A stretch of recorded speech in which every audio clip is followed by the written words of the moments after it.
How's it going, people? Welcome back to the channel and welcome to another video. Today we're going to be talking about some cheap future classic Hondas that you can buy from starting at around £3,000 all the way up to around 30 grand.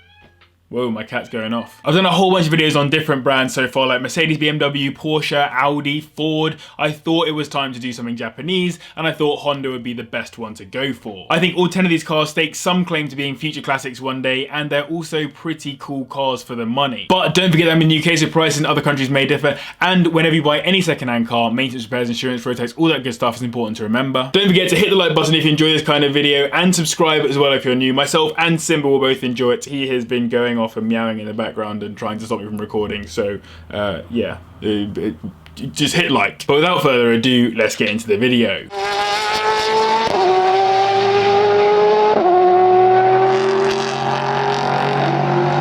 Let's jump straight into it with the tiny car with massive presence at car shows, the Honda Beat, which is a 0.7 litre inline-3 engine that makes just 64 brake horsepower, taking it to 60 in 13.1 seconds, which is still 4 seconds faster than my Polo, embarrassingly. For those that aren't aware, K cars are Japanese ultra minis, which were popular in the early 90s for their low tax rates, and the Honda Beat is just 760 kilograms in weight thanks to that tiny body. They're affectionately referred to as clown cars, and on some forums there are some great images of tall people driving them. Honestly, I think my MX-5 is small compared to most cars, but check out the comparison between the Beat and the MX-5. This is a rare car, and there are just 63 Beats on the road here in the UK. It's also historic given the design was actually done by Pininfarina before being sold to Honda, and it was the final car to be approved by Mr. Honda himself before he passed away. These are very hard to come by, as I said, but expect to pay anywhere from around £5,000 for reasonable ones. Fortunately, not much is known to go wrong on these as they're so simple. The most common issue noted is excessive oil consumption,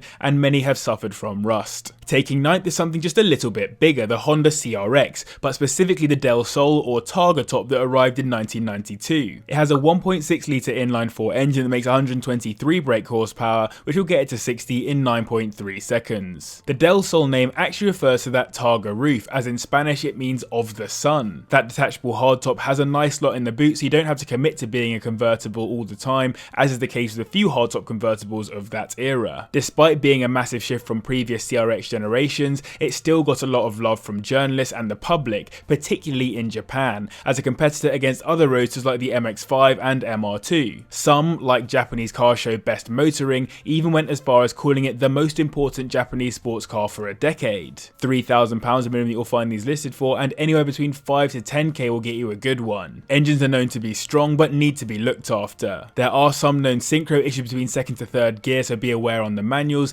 and given these are quite old, suspension and steering components may be worn if they've not been replaced. It's a rogue one in 8th, as it's almost brand new, so future classic is a very long way off, but I think the Honda E might one day be looked back on as a classic. This EV puts out 151 brake horsepower in advanced spec and will go from 0 to 60 in 8 seconds. In 2017, Honda presented the urban EV concept at the International Motor Show, and this is the final production version of that car. What's crazy is just how stereotypically futuristic it looks, while also maintaining quite a retro look similar to the first gen Civic. It's got a cool interior too, almost like a shelf in front of you covered in screens, including screens to replace your wing mirrors, which streamlines the edge of the car. The reason why I think it's a future classic is number 1, its looks, and number 2, its importance in Honda's shift towards exclusively EVs. It kinda reminds me of cars like the Nissan Figaro, which remains sought after by a cult following. I reckon the same will happen with the Honda E. £28,000 the minimum you'll find these listed for, and for 30k you'll get one with under 5,000 miles on the clock. As it's so new, the Honda E doesn't have too much on reliability. I would note it has relatively small range though, and is a pretty expensive car for what it is, so I'd wait for depreciation to take its course a little further. In 7th is the first of 4 Civic Type Rs on this list, and many people's favourite, the EK9 or first gen Type R, which has a 1.6 litre inline-4 engine that makes 182 brake horsepower and will get to 60 in 6.8 seconds. Every so often a car comes to exist that changes the course of history, and the EK9 Type R is one of those cars. It has become one of the most popular hot hatchbacks in the world, particularly among the modding and racing community. It shares a lot of its features with the Integra Type R and comes kitted out with a mad red interior with Recaro bucket seats and a bunch of aggressive features to make you feel like you're in a race car for the road. But it was only available for sale in Japan, so you'll only get into an import here in the UK. Many have been imported all over the world, but it demands cash simply due to scarcity. I reckon it's worth it to get that high revving VTEC block and a piece of Honda history. With that in mind, I could find them listed starting at around £17,000, with £20,000 getting one in reasonable condition. They're known to burn oil if the incorrect type is used, and cam belts need to be changed on time or early to maintain engine longevity. It's another Type R in 6th on this list, but this time it's the Accord, with its 2.2 litre inline-4 engine that makes 209 brake horsepower, which takes it to 60 in 6.7 seconds, just quicker than the Civic. I would argue it's one of the most underrated Type Rs, quicker than the EK9 Civic and actually sold into European markets and maintains basically the same interior, just not in red. It does have that red top engine though, and despite being pretty punchy in terms of specs, features and that more aggressive body kit, it didn't sell very well. People just weren't interested in buying it when it dropped, and even the facelift in 2001 didn't benefit the sales, with fewer than 2,000 selling in the UK, and now there are just 272 left on the roads. But even though sales flops aren't always future classics, I think people are starting to put these aside as numbers have been dropping rapidly year on year with prices increasing. £6,000 the minimum you'll find these listed for,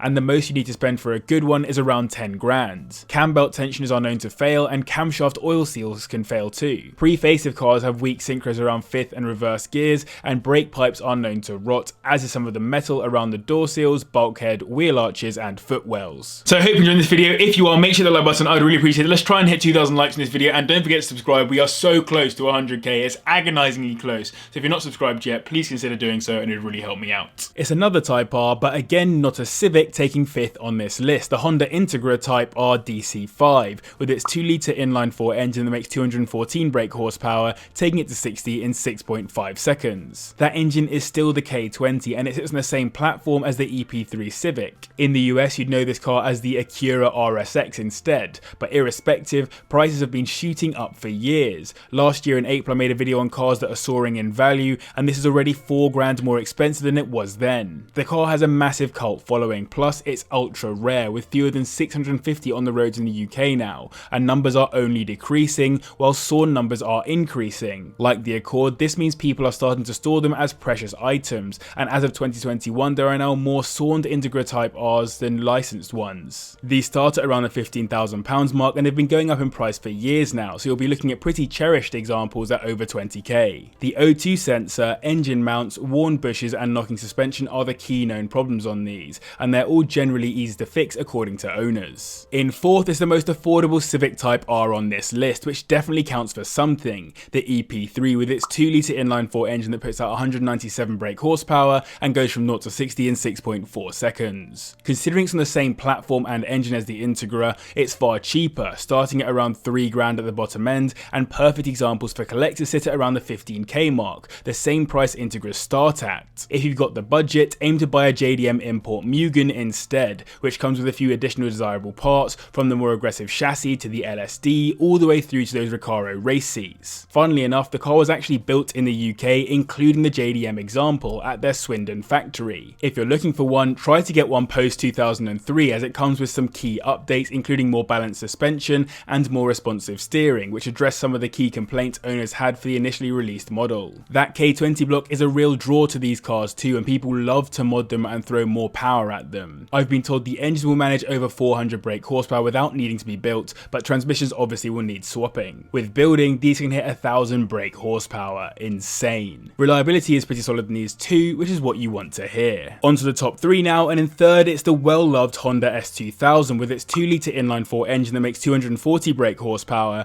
taking it to 60 in 6 seconds. It was released as a celebration of Honda's 50th birthday as a company, which boggles my mind considering Honda is such a massive business today. The fact that it's so young is amazing. The car was built alongside the NSX as well, and was named in reference to the engine's capacity, with 2000 pointing to that 2 litre block. It got a few facelifts, and I personally would aim for the most recent 2004 facelift, which looks the best in my opinion, and was modified to handle better and be more reliable with some stronger internals. Those internals are needed for an engine that revs up to 9,000 RPM, which is great on the one hand, but that block is known to burn a lot of oil. The transmission is solid though, even if the chassis isn't, with rust rearing its ugly head on some undersides now. You'll get early examples starting at around £7,000, and collector's examples with low miles sit at almost £30,000 now, which is just insane. In second, we have the most recent generation of the Civic Type R, the FK8, with its 2-litre turbocharged inline-4 that makes 315 brake horsepower, taking it to 60 in 5.6 seconds, definitely entering it into hyper-hatch territory. And if the aggressive exterior with that massive rear wing wasn't enough to confirm its hyper-hatch status, then maybe its Nürburgring lap time of 7 minutes 43 seconds will sway you,